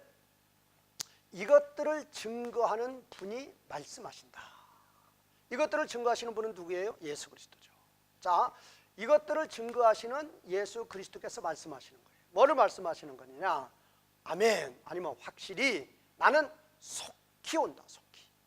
그때 아멘, 주 예수님 오소서.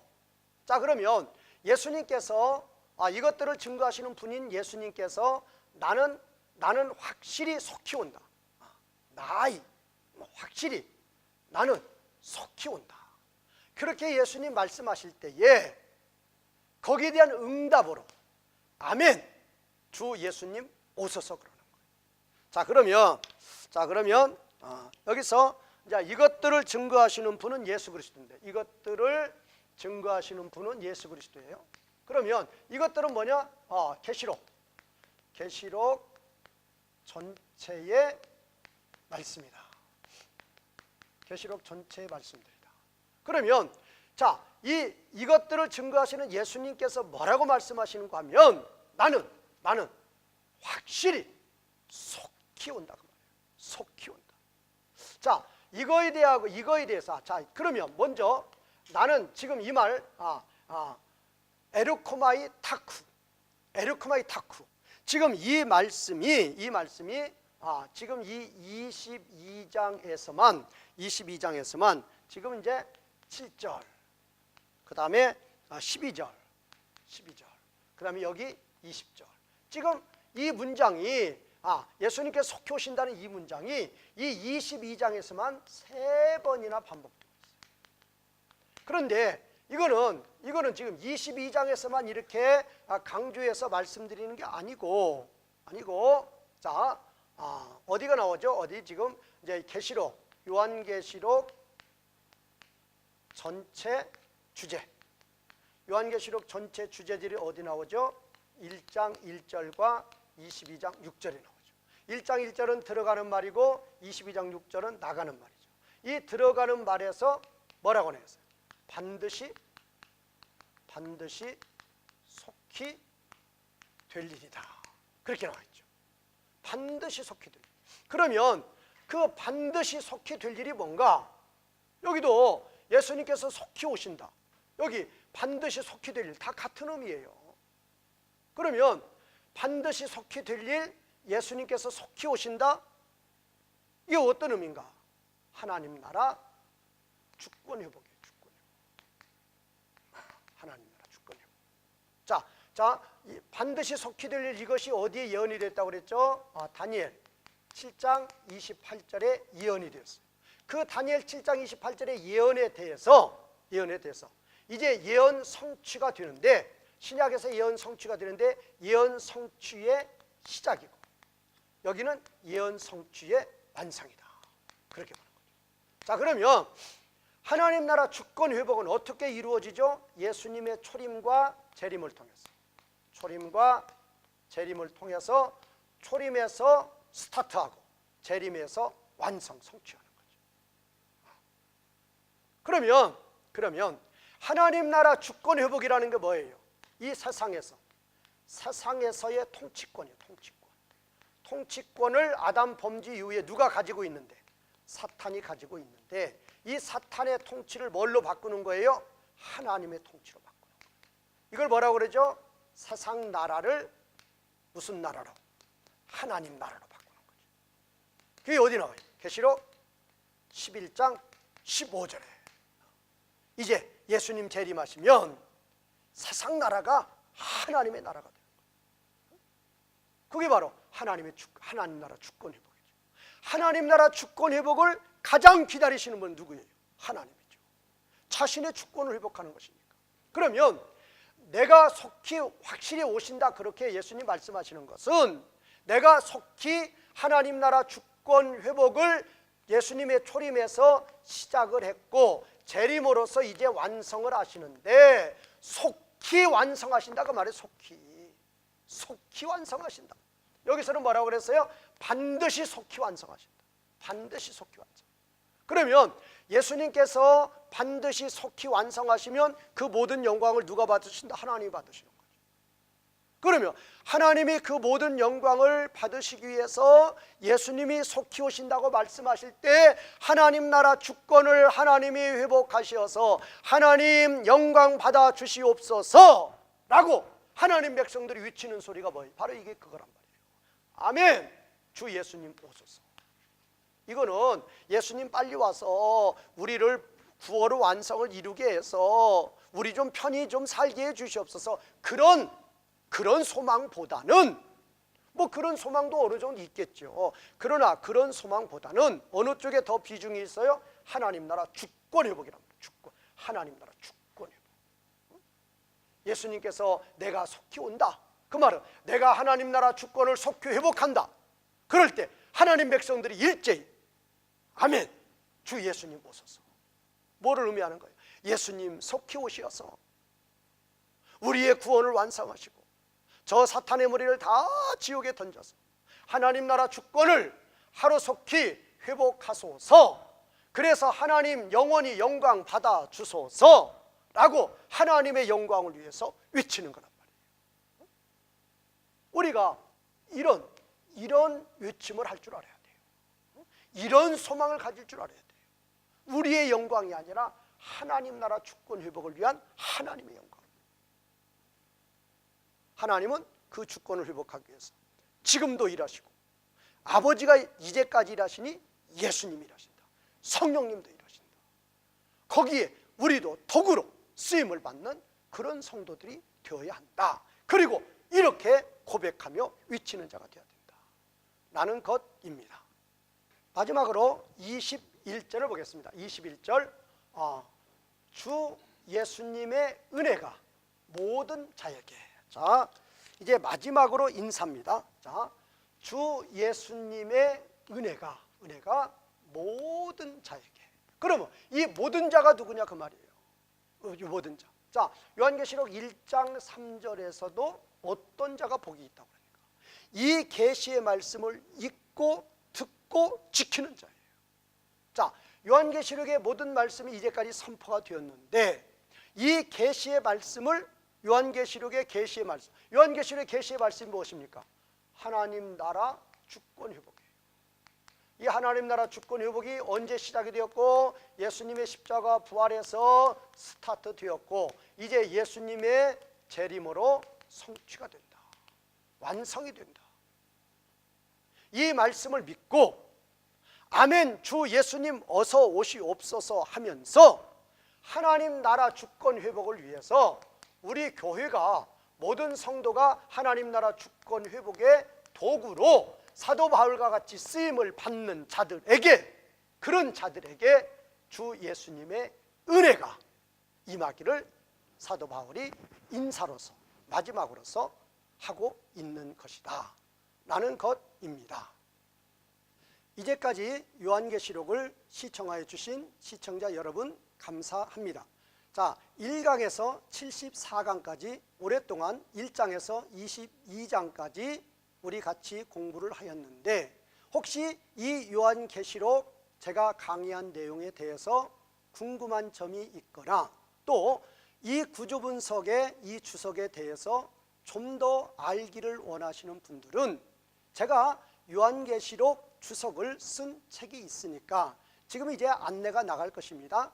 저에게 전화를 주시거나 또 이렇게 책을 주문하셔서 궁금한 점들이 있으면 저에게 전화를 주셔서 질문하셔도 되고 또 이렇게 책을 구입하셔서 좀 더 자세히 공부하시면 요한계시록 공부에 많은 도움이 될 것입니다. 이제까지 시청하여 주신 시청자 여러분 감사합니다.